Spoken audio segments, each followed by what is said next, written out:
Hey everyone, and welcome back to Car Show, your #1 spot for the machines that move us. I'm your host, and today we're slowing things down. We're stepping away from the raw, brutal world of lap times and G-forces we sometimes cover, and we're looking at something else, pure, unadulterated luxury. But not the kind you're used to, not old-world wood and leather. We're talking about a car that aims to be an experience, a piece of kinetic art. If you're the kind of person who believes a car can be more than just transport, that it can be a moving sanctuary, then do me a solid, hit that subscribe button and ring the bell. You're going to want to see the philosophy behind this one. This is the Nebula RZ-11. Julian Vance was a man who built cathedrals to the sky. As one of the world's most sought-after architects, he had designed skyscrapers that seemed to dissolve into the clouds and observatories that looked more like sculpted pieces of a fallen moon. His medium was glass, titanium, and light.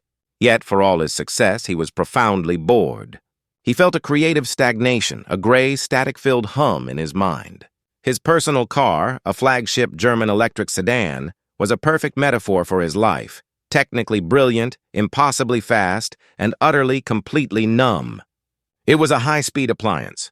It had no more soul than a microwave. The invitation, when it arrived, was a puzzle. It wasn't a press pass or a digital QR code. It was a heavy, midnight blue card delivered by a bonded courier. The card itself was made of a strange, ceramic-like material that was cold to the touch. On it, in recessed silver script, was a time, a date, and a set of coordinates pointing to the Atacama Desert in Chile, one of the highest, driest, and darkest places on Earth.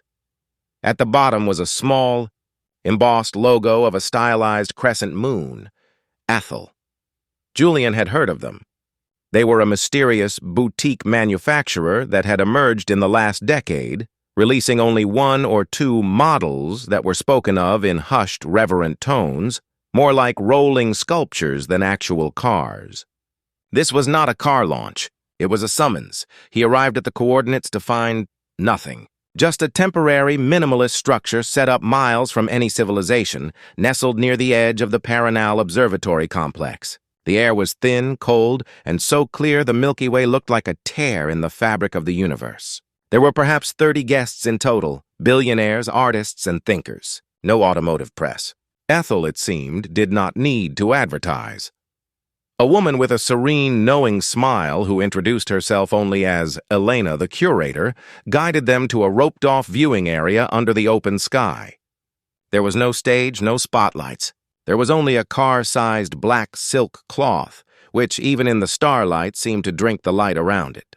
"We are told that luxury is noise," Elena's voice said, soft but clear in the cold air. A loud engine, a loud brand, a loud statement. Ethel believes this is a fallacy. We believe true luxury is silence. It is perspective. It is a personal, intimate connection with the cosmos. We did not build a car. We built a mobile observatory, a private universe for one. We present the Nebula RZ-11. 2 attendants did not pull the cloth off. They seemed to let it go, and it dissolved into a pool of black on the ground. For a moment, nothing happened. The car was invisible in the profound darkness. Then Elena whispered, "Illuminate!" A collective gasp went through the crowd. A thin, delicate line of pure, soft blue starlight suddenly drew the car's silhouette against the desert. It started at the front, tracing a long, impossibly low-slung coupe defining the broad, powerful shoulders over the front wheels, sweeping up in a single, perfect arc over the teardrop glass canopy, and tapering off to a sharp, aerodynamic tail. The car's body lines, the very creases that designers use to define a car's shape, were glowing. This was the starlight fiber-optic system the rumors had whispered about. Julian felt the static in his brain fall silent. This was not a car. It was a constellation. The main lights slowly rose, just enough to reveal the car itself. The Nebula RZ-11 was not a car. It was a cosmic event. Its paint, which Elena called lapis nebulae, was a blue so deep it verged on black, but it was alive. It was a multi-stage, 30-layer paint infused with millions of microscopic particles of synthetic sapphire, amethyst, and crushed pearl. As the light hit it, it didn't just reflect, it refracted. It swirled with internal colors, a deep, mesmerizing vortex of purple, indigo, and faint magenta, exactly like the nebulae pictured by the high-powered telescopes just up the hill. It was a coupe in the grandest tradition, a long hood, fastback design that was both classical and futuristic. There were no hard edges, no aggressive vents, no massive wings. It was designed to slip through the air not with force, but with grace, like a high-velocity comet. The body lines, Elena continued, gesturing to the glowing fibers, are not chrome. They are not carbon. They are composed of 8,000 individual side-glow fiber-optic strands, each no thicker than a human hair, sourced from surgical technology. They are suspended in a single, continuous, self-healing polycarbonate resin channel that is perfectly flush with the bodywork. They are not merely on or off. They are, by default, synced to the celestial clock. They will, for example, pulse almost imperceptibly with the passing of a meteor shower or brighten in alignment with the lunar cycle. Or, she smiled, they can be synced to your own biometrics, pulsing gently with your heartbeat, creating a biofeedback loop of serenity. She opened the single, massive coach door, which hinged backward and upward like a swan's wing. But the journey is inward. Julian stepped forward, peering inside. The Starlight headliner that Rolls-Royce had made famous was a child's toy compared to this. The entire roof of the RZ-11 was a single, continuous pane of electrochromatic glass. When opaque, it was a perfect mirror, but when clear, it was a window to the heavens, and woven into its structure was a dynamic star map.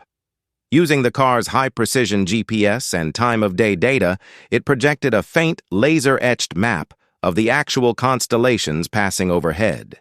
You weren't just looking at the sky. You were being taught it.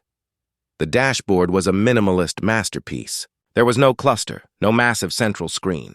Instead, the entire windscreen was a holographic augmented reality projector. Speed, navigation, and cosmic data, like the names of the stars you were driving under, were projected in a soft, non-intrusive light that seemed to float 20 feet in front of the car. The materials were, quite literally, from another world.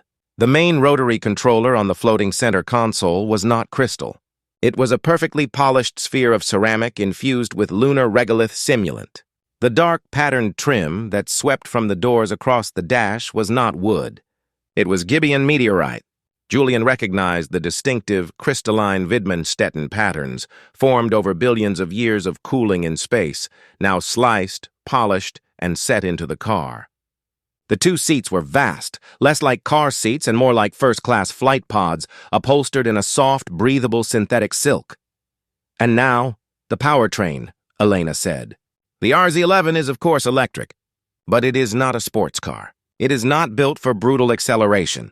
It is built for the grand tour in the truest sense of the word. A silent, effortless, 900-mile journey on a single charge. How? Julian asked, his voice hushed. A 180-kilowatt-hour solid-state battery pack, Elena replied. It forms the entire floor, offering a low center of gravity and absolute structural rigidity. It powers two high-torque, low-RPM axial flux motors. The total output is a modest 800 horsepower. But the most important feature is not the power. It is the silence. She pointed to a small, almost invisible microphone in the headliner. The RZ-11 features the ethyl-active silence system. It is a derivative of military-grade anti-submarine warfare technology. Dozens of external and internal microphones capture all ambient, wind, and tire noise, and the audio system's 30-channel amplifier generates a perfectly out-of-phase sound wave to cancel it. It does not just dampen sound, it eradicates it. The result is a cabin environment with a noise floor so low it approaches the silence of an anechoic chamber. We have created a void. From there, you can choose to introduce a curated soundscape, or, our recommendation, simply experience the profound, meditative silence of a celestial glide. 10 minutes later, Julian was behind the wheel. The door whispered shut, and the active silence system engaged. The world vanished. The chatter of the other guests, the thin desert wind, the hum of the observatory, all of it was gone. It was a silence so total it was almost disconcerting. He could hear his own heartbeat. He put the car into drive, There was no lurch, no hum, no vibration. He pressed the accelerator and the car simply moved. It was the strangest sensation of motion he had ever felt. It wasn't propulsion. It was more like a shift in gravity, as if the planet had gently tilted and he was simply rolling, frictionless, into the night. The acceleration was immense, a deep, endless well of torque that pressed him into the soft seat, but it was delivered without a hint of violence. It was the feeling of a massive, silent wave. He drove down the dark, winding mountain road away from the observatory. The holographic display showed his speed, 120 km/h, floating over the road ahead. He couldn't hear the wind. He couldn't hear the tires. The only sound was the faint, deep sub-bass. The only sound was the faint, deep sub-bass.